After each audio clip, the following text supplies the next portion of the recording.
IFC to then pay a price higher than the market price.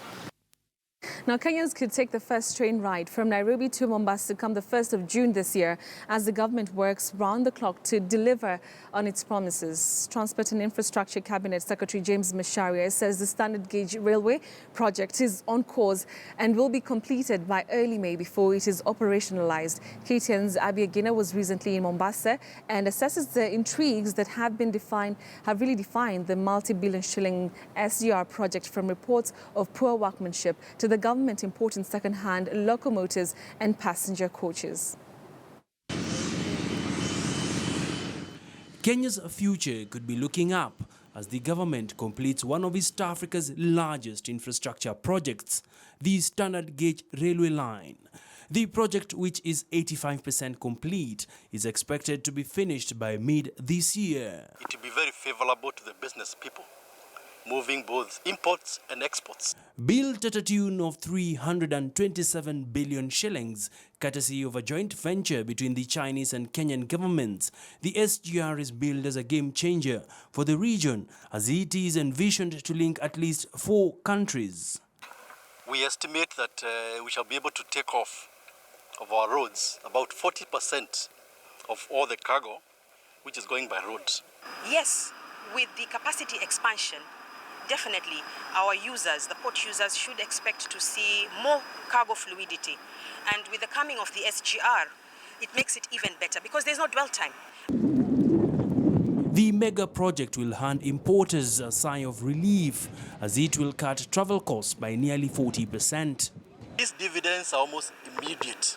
Another side to SGR is the commuter line, which will hand travelers a new lifeline, as they will travel from Nairobi to Mombasa in just under 5 hours, compared by road, which takes approximately 7 hours.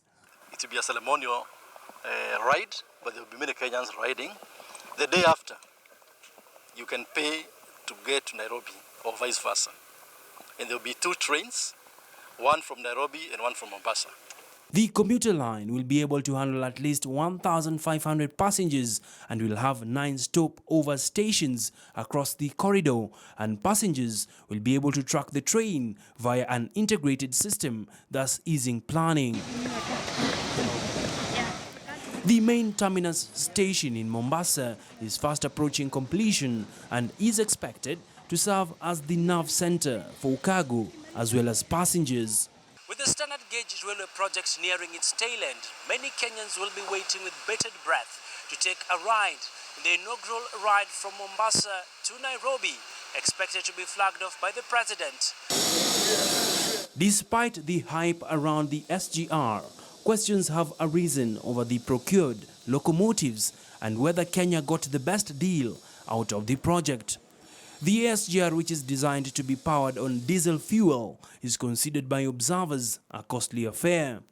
And this could prove to be an unsustainable venture in the future vis-a-vis having an electric-powered train network.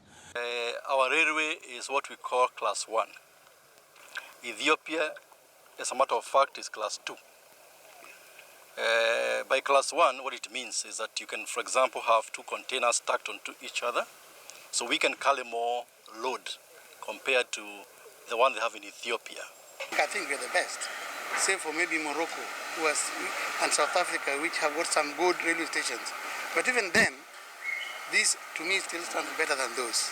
With other countries such as Ethiopia and South Africa opting for the electric-powered rail system, Kenya is yet to marshal up sufficient power to be able to run the SGR on electricity. With growing interest among investors to set up shop in the country, other key issues linking the SGR, such as roads feeding into and out of the port, remain critical for the government to address if Kenya is to fully tackle bottlenecks to trade. Abby Agina,